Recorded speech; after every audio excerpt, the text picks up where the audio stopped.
Ambulance ஊழியர்களுக்கு பாதுகாப்பு கோரி வழக்கு பதிவு பட்டிருக்கிறது. திருச்சி மாவட்டம் துறையூர் சம்பந்தமான விஷயத்தில் ஆம்புலன்ஸ் ஓட்டுநர் மற்றும் ஊழியர்களுக்கு உரிய பாதுகாப்பு கோரி உயர்நீதிமன்ற மதுரை அமர்வில் மனு தாக்கல் செய்யப்பட்டிருக்கிறது. பாதிக்கப்பட்ட ஊழியர் புகார் அளித்தும் எந்த நடவடிக்கையும் எடுக்கப்படவில்லை என்றும் அந்த மனுவில் கோரப்பட்டிருக்கிறது. குறைந்தபட்ச சட்டமன்ற தேர்தல் முடியும் வரையாவது மட்டுமாவது என்றும் கேட்கப்பட்டிருக்கிறது. உயர்நீதிமன்ற மதுரை அமர்வில் இந்த மனு விரைவில் விசாரணைக்கு வரும் என்று எதிர்பார்க்கப்படுகிறது. எதிர்க்கட்சி தலைவர் அதிமுக பொதுச் செயலாளர் எடப்பாடி பழனிசாமி பங்கேற்ற கூட்டத்தில் 30 முறை ஆம்புலன்ஸ் வேண்டுமென்றே விடப்பட்டதாக இபிஎஸ் அதிரடியாக குற்றம் சாட்டியிருந்தார். மேலும் அவர் அதிரடி அறிவிப்பு ஒன்றையும் பொதுக்கூட்டத்தில் தெரிவித்திருந்தார்.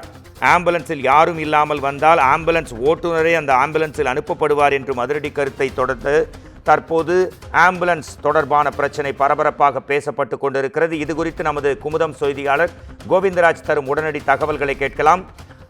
ஆம்புலன்ஸ் ஊழியர்கள் தொடர்பான பாதுகாப்பு கோரி வழக்கு பதியப்பட்டிருக்கிறது. உங்கள் தரப்பு செய்திகளை தரலாம் கோவிந்தராஜ், உங்களுக்கான நேரம். மோகன்ராஜ், மக்களை காப்போம் தமிழகத்தை மீட்போம் பயணமானது அதிமுக பொதுச் செயலாளர் எதிர்க்கட்சி தலைவர் எடப்பாடி பழனிசாமி தமிழகம் முழுவதும் மேற்கொண்டு வருகிறார். இந்நிலையில் பல்வேறு இடங்களில் அனைத்து சட்டமன்ற தொகுதிகளிலும் அந்த பயணத்தை அவர் மேற்கொண்டிருக்கிறார்.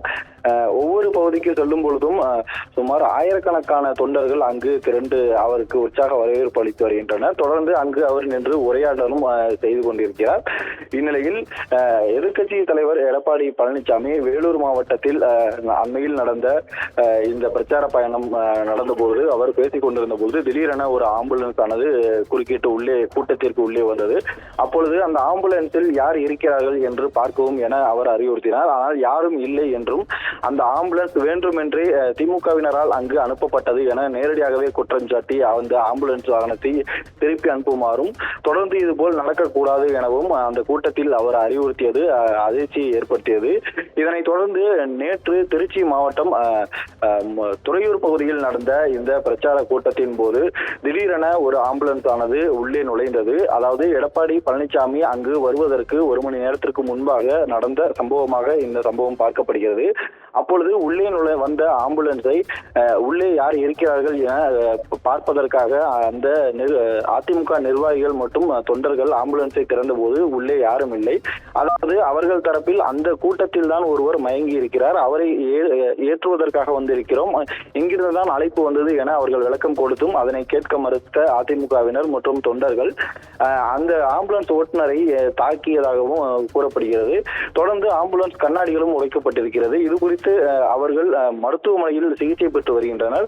இந்த சம்பவம் குறித்து துறையூர் காவல் நிலையத்தில் வழக்கு பதிவும் செய்யப்பட்டிருக்கிறது. அதாவது ஆம்புலன்ஸ் ஓட்டுநர் மற்றும் அந்த ஆம்புலன்ஸ் ஓட்டுநருக்கு ஒரு உதவியாளரும் பெண் உதவியாளர் இருந்திருக்கிறார். அவருக்கு 8 மாத கர்ப்பிணியாகவும் இருந்திருக்கிறார். இருவரும் தாக்கப்பட்ட நிலையில் துறையூர் அரசு மருத்துவமனையில் சிகிச்சை பெற்று வருகின்ற நிலையில் 6 பிரிவுகளின் கீழ் 14 பேர் மீது வழக்கு பதிவு செய்யப்பட்டிருக்கிறது.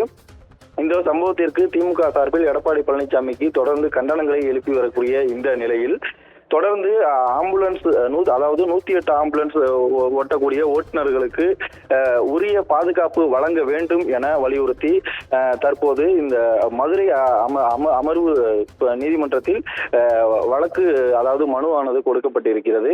அதாவது குறைந்தபட்சம் தமிழ்நாடு சட்டமன்ற தேர்தல் முடியும் வரை தமிழ்நாடு முழுவதும் உள்ள 108 ஆம்புலன்ஸ் ஓட்டுநர்கள் மற்றும் அவசர மருத்துவ தொழில்நுட்ப வல்லுநர்களுக்கு உயிருக்கும் உடலுக்கும் போதுமான போலீஸ் பாதுகாப்பை வழங்க வேண்டும் என இந்த மனுவானது கொடுக்கப்பட்டிருக்கிறது.